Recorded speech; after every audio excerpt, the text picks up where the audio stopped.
Hello everyone. In the last session, we have discussed about 6LoWPAN.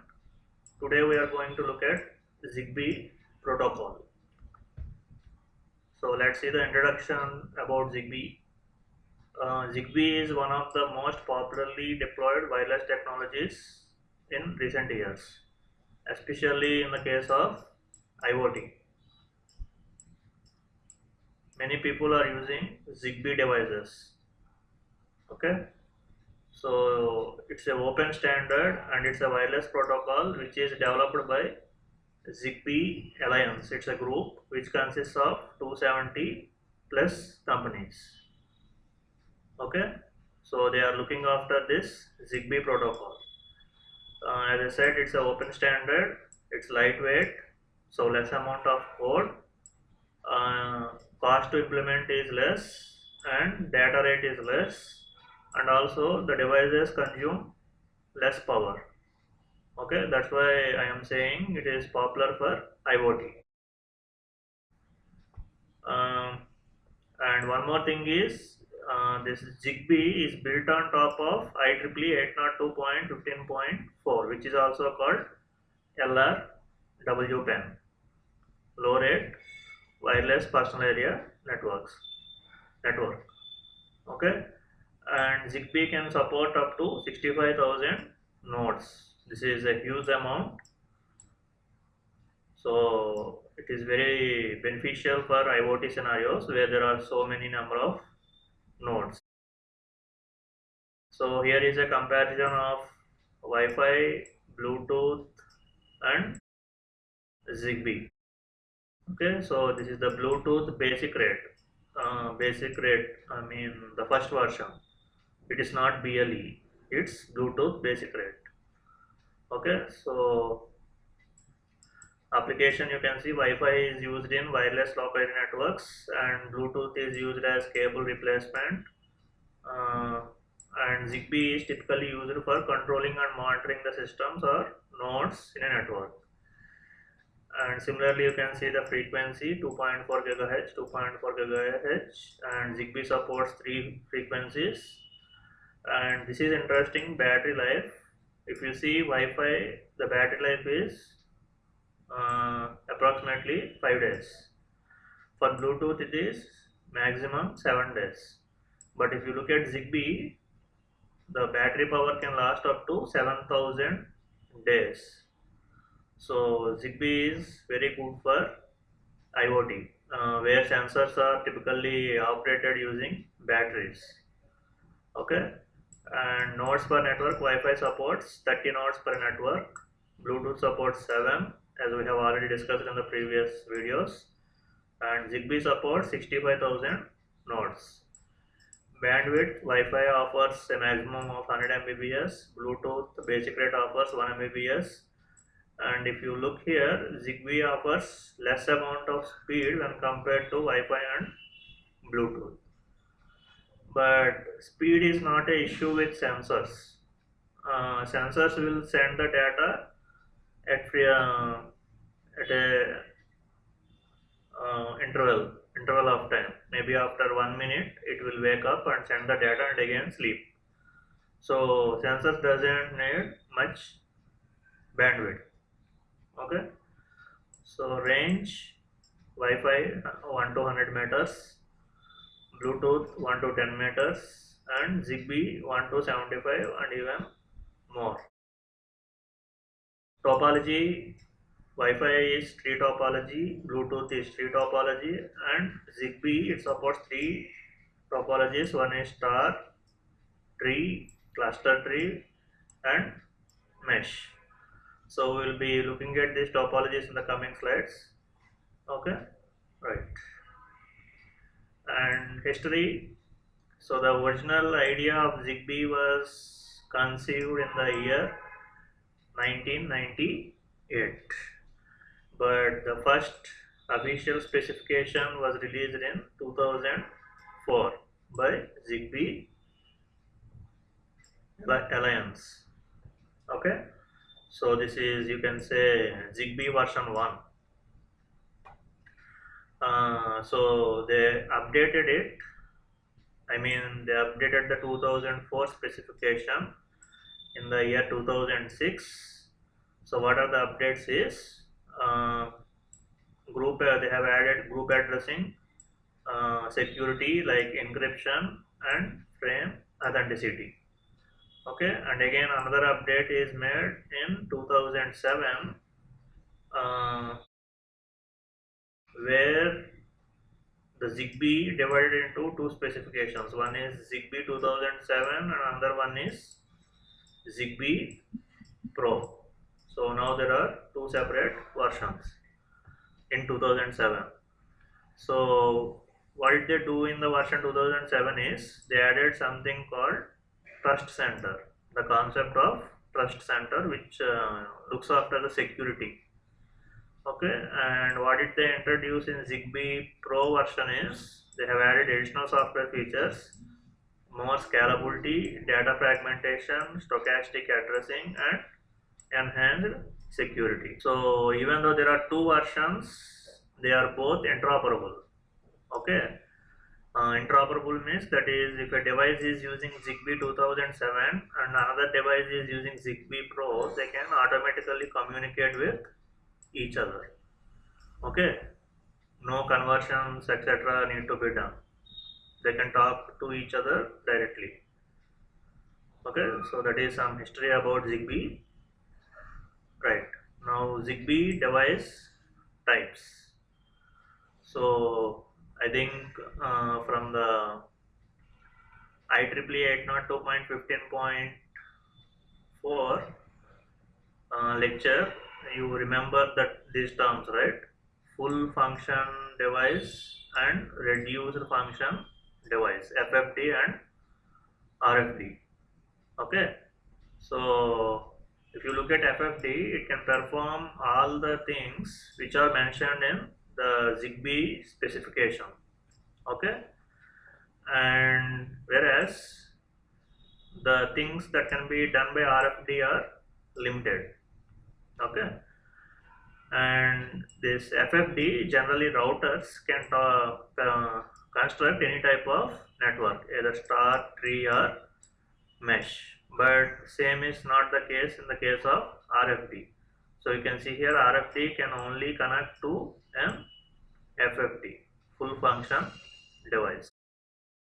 Okay, in the topologies we will be looking at all these things again. It will be clear there. And then so we are looking at the device types. We have Zigbee coordinator, Zigbee router, and Zigbee end devices. And we have two more, Zigbee Trust Center and Zigbee Gateway. So let's look at each one of them. So Zigbee coordinator, in IEEE 802.15.4, we already have seen that there is a coordinator, right? Like a network coordinator. So similar is this Zigbee coordinator. So it's a full function device, and a network can contain only one Zigbee coordinator. You can't have more than one Zigbee coordinator. Okay. So what is the function of this coordinator is it establishes the network, that is starts the network, and is responsible for the management of the entire network. And if the topology is star topology, this Zigbee coordinator is the central node. Okay. If the topology is either tree or mesh, it will be the root node. Okay. Then we are going to look at Zigbee router. It's a full function device, and it is optional.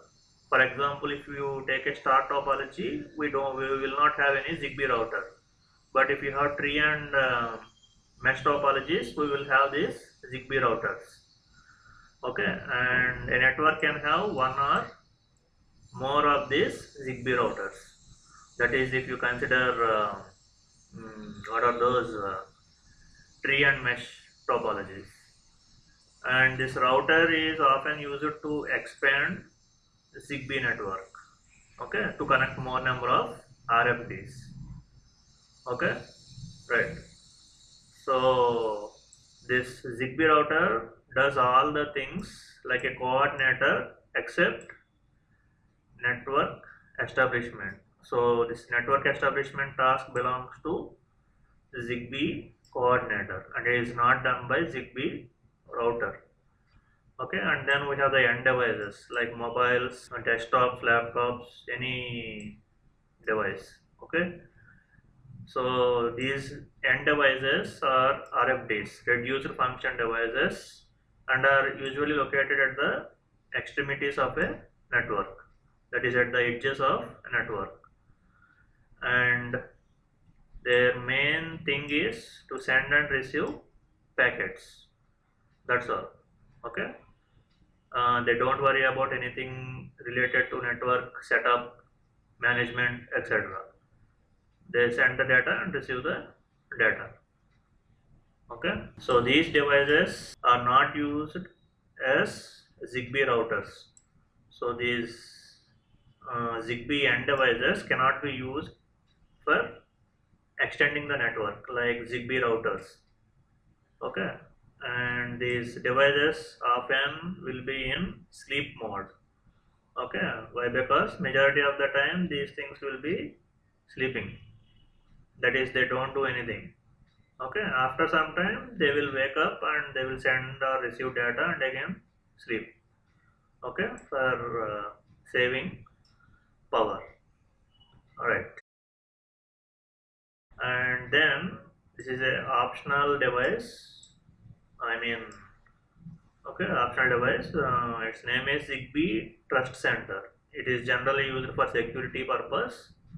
So you can see it's a dedicated node uh, whose task is managing the security. Okay, providing device authentication and distribution of keys. Okay, all these things are related to security. Okay, so when this device is absent in the network, when it is not there, all these tasks will be done by coordinator. Okay, so Zigbee, I mean this thing, Zigbee coordinator is compulsory in a network. So when this trust center is absent, these things will be performed by Zigbee coordinator. And then finally we have another optional device called Zigbee gateway. We will use this Zigbee gateway when we need to connect Zigbee network and another network which is using, let's say, TCP IP like a LAN. Okay, if these two networks have to communicate with each other, we have to have a device called this Zigbee gateway. Okay, if one Zigbee network wants to communicate with another Zigbee network, there is no need of a gateway. But if you uh, want one Zigbee network to communicate with another network, let's say if it is using TCP IP, you have to have device called Zigbee gateway. So these are the Zigbee device types. Now we are going to look at network topologies. So this topology we are seeing is star. I think you remember this topology from IEEE 802.15.4. In the middle we have the coordinator. Okay, and to the coordinator we have several end devices connected like this. Okay, these are end devices, right? So see the points. So the star topology consists of a coordinator and several end devices. So in this diagram we have 1, 2, 3, 4, 5, 6 end devices and one coordinator. So there is no router in star topology. So the depth of such topology is 1. Like it's like a level. Okay. Uh, so the end devices communicate with each other only through the coordinator. Right? There is no other way. For example, if this node end device wants to communicate with this end device, it has to communicate through the coordinator. Okay, it can't communicate directly with the another end device. This is not possible. Okay, so the advantage of this star topology is it is very simple. Okay, there is no complexity. You take one coordinator and connect it with all the end devices. That's all. The disadvantage is there are no alternative routes. No alternative routes. For example, if this end device wants to communicate with another end device, this one, for example, this link is broken. Okay, so your data will reach the coordinator, but it will not further go to the next end device because there is no other route to send your data. Okay, the only existing route is this, which is not functioning, not available. So this is the disadvantage. Okay, and all the data goes through coordinator, like I have already said. And this increases the burden on the coordinator and might cause congestion in the network. Okay, so all the devices will be sending data through coordinator, so there might be burden on the coordinator. Okay, the amount of work that need to be done by coordinator is more, right? Okay, and this is tree topology. Okay, so it is not looking exactly like a tree, but it's a tree. Okay, and the root of the tree topology is coordinator, the parent node. Okay, and children can be either FFDs or the children can be RFDs, reduced function device like end devices, or it can be routers. Okay, so see here.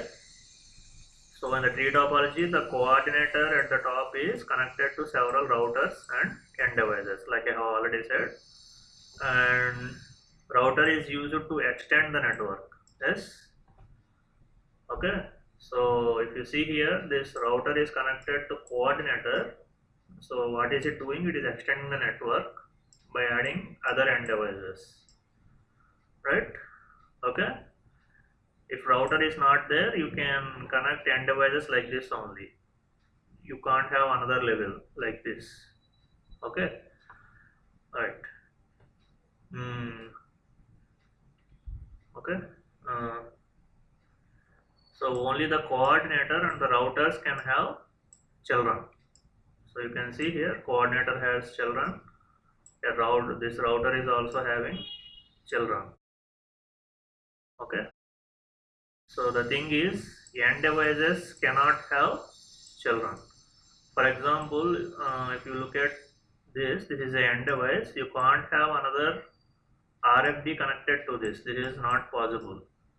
Okay, and you can't connect a FFD also here. It's not possible.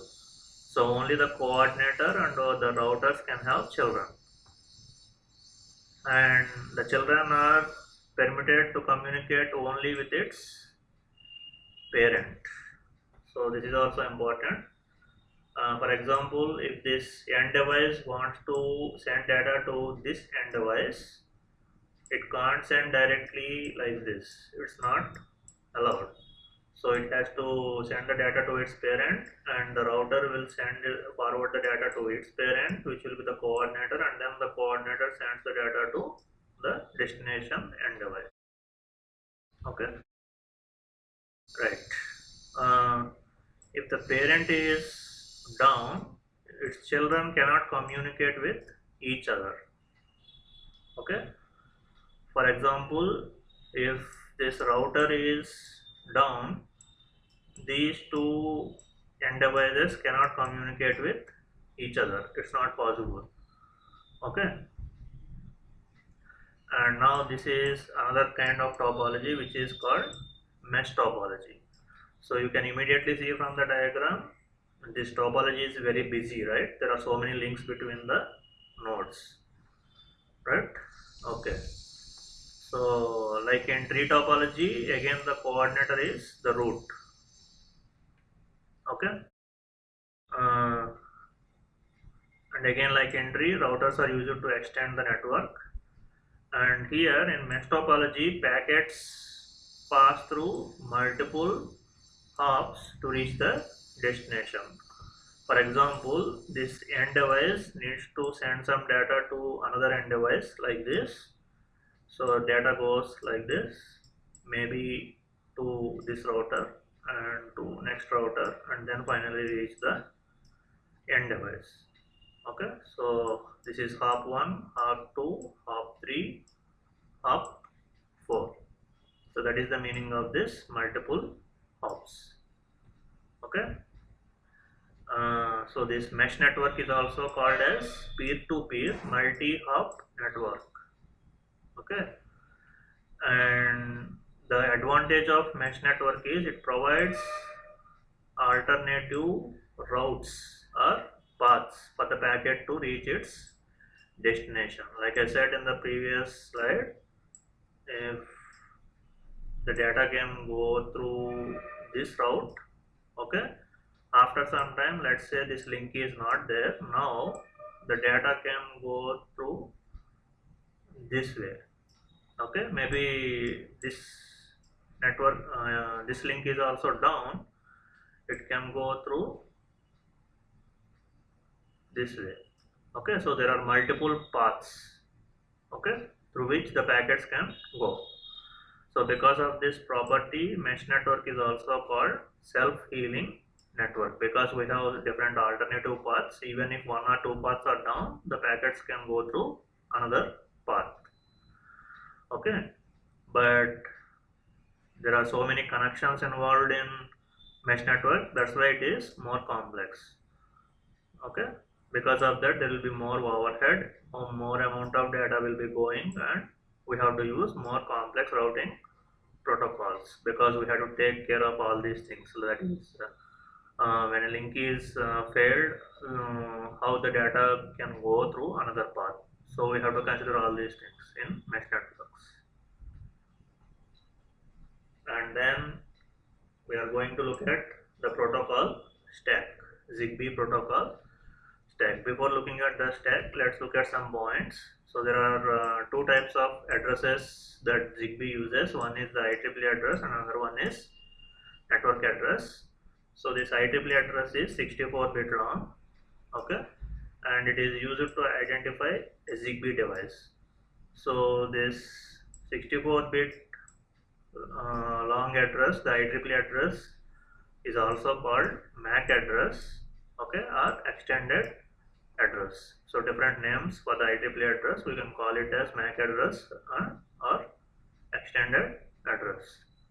So the thing about this IEEE address is no two devices will have the same IEEE address. So this address is unique for any device across the world. And the second type of address is network address. So this is 16-bit long, okay, and its use is to identify a node locally in the network. So who will assign this 16-bit address? It is assigned by the parent of a node. Okay, so when the end device joins the network, its parent, maybe a router or the coordinator, will assign this 16-bit address. Okay, so the advantage of this 16-bit address is it is used to extend battery life. Why? Because the 16-bit address reduces the frame size through which the data will be going. Because of that reduced frame size, we have to send less amount of data, and so it reduces the transmission time, and therefore it increases battery life, okay, by reducing the transmission time. And disadvantage is, if you have two Zigbee networks like this,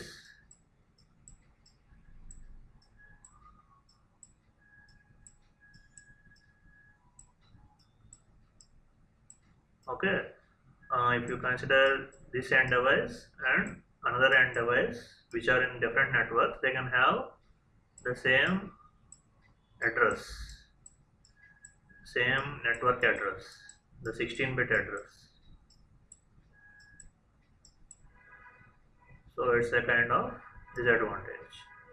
So we have to take care that different devices and different networks should not have the same network address.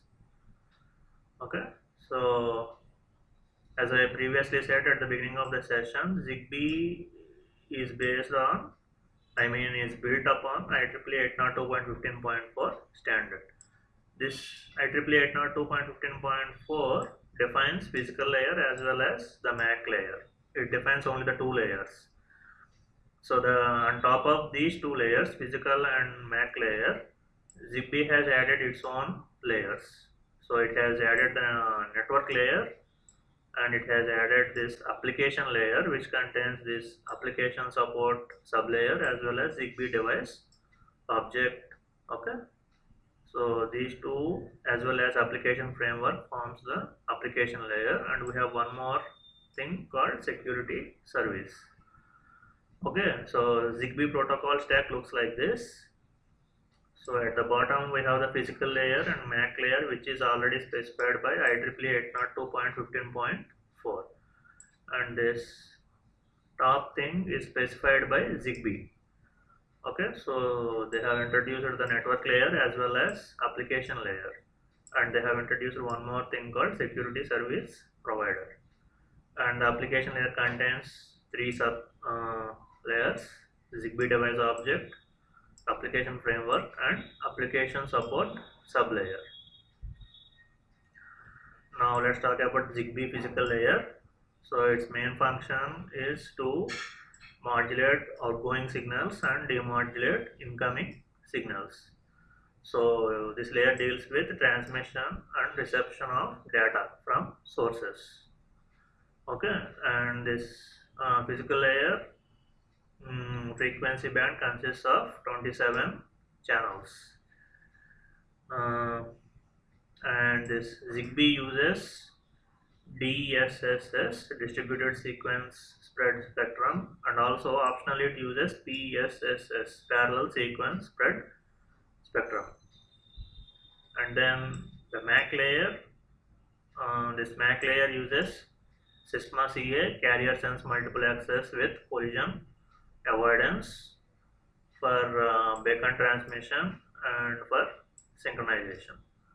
Okay, and MAC layer another role is assigning the role for devices. Either it is a Zigbee coordinator or Zigbee router, or it's a Zigbee end device. And designing the topology, that is whether it is a star, tree, or mesh, and the network association and disassociation. So this MAC layer sends the data through frames. Okay, and there are different types of frames. So a frame can be a beacon frame, data frame, acknowledgement frame, or a command frame. Okay, and then we have the network layer. So it is located between MAC layer and application layer, and the main responsibilities of network layer are network establishment, assigning the address, routing and neighbor discovery, adding and removing devices from the network, and applying security features to outgoing data. And then we have the application layer. It's the topmost layer in the Zigbee protocol stack, and this is the layer which interfaces the Zigbee system with the end user.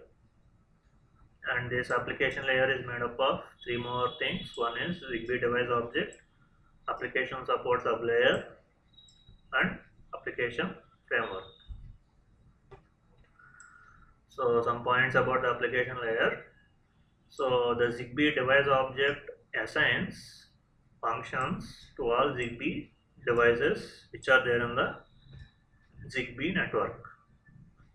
So what are those functions? So the application layer determines whether a particular device is a coordinator, or it is a router, or it is a end device. And application layer is also responsible for providing security related functions as well as network management functions. So application support sublayer. So what does it do is it enables the interfacing of Zigbee endpoints and Zigbee device objects with the network layer. Okay, uh, for accessing the network services like data and management services. So these services can include request, confirm, and response. Okay, that are provided to the objects for transferring data reliably and efficiently. And then we have Zigbee Security. Okay, so what is the responsibility of Zigbee Security services? So it interacts with the network layer and application uh, support sublayer. Okay, so what are the different security services it will provide is it provides authentication. Authentication is what is the meaning of authentication means? Mm, so is the person sending the data authentic? Okay, so basically it identifies whether the sender or receiver are genuine devices or not. It also provides integrity. Integrity means whether the data is correct or not. Okay, and it also provides freshness.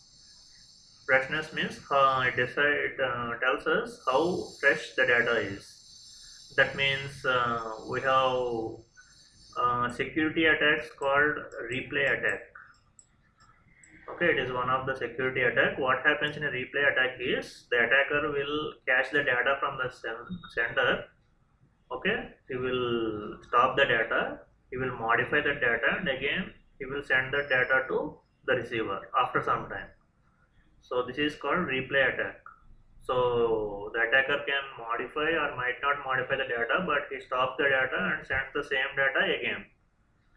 Okay, so it is related to this freshness.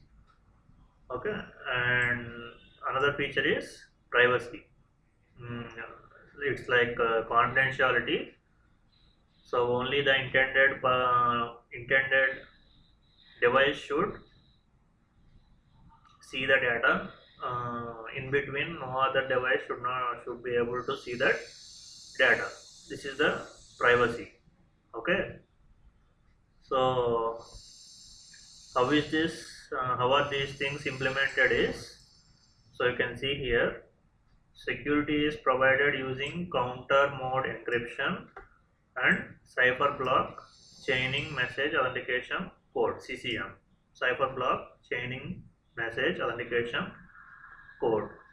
These two things will use 128-bit AES algorithm, advanced encryption standard. So it's a cryptographic algorithm. So there will be encryption and decryption. Here they are using this AES algorithm. Okay. So for all the security features, Zigbee uses symmetric key. So if you are interested, you can search for what is a symmetric key.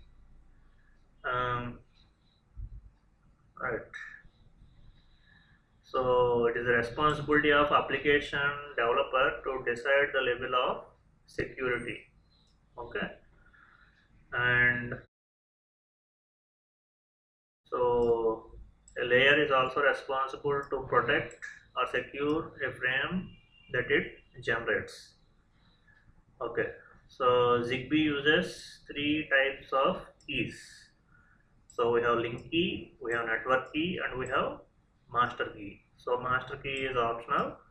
So let's look at link key. So this is used by the application support sublayer to provide confidentiality and integrity of unicast traffic between two devices. Okay. So then we have the network key. This is used to protect group communication or broadcast communication that takes place in the network. And as I already said, master key is optional. So whenever it is needed, it is used to generate other keys like network and link keys. So that is the Zigbee security. So let's recap what we have seen in this session. So we started with introduction to Zigbee. We have seen the differences between Wi-Fi, Bluetooth, and Zigbee, and then we have seen the history of Zigbee, and then we have seen the Zigbee device type, and then we have seen Zigbee network topologies like star, tree, and finally mesh topology. And then we have discussed about Zigbee protocol stack, which contains 4 layers. And then we have looked at the responsibilities of each layer. And then finally we have seen some points about Zigbee security. So that's it about Zigbee protocol. In the next session, we are going to look at 4G and 5G technologies. Okay, thank you.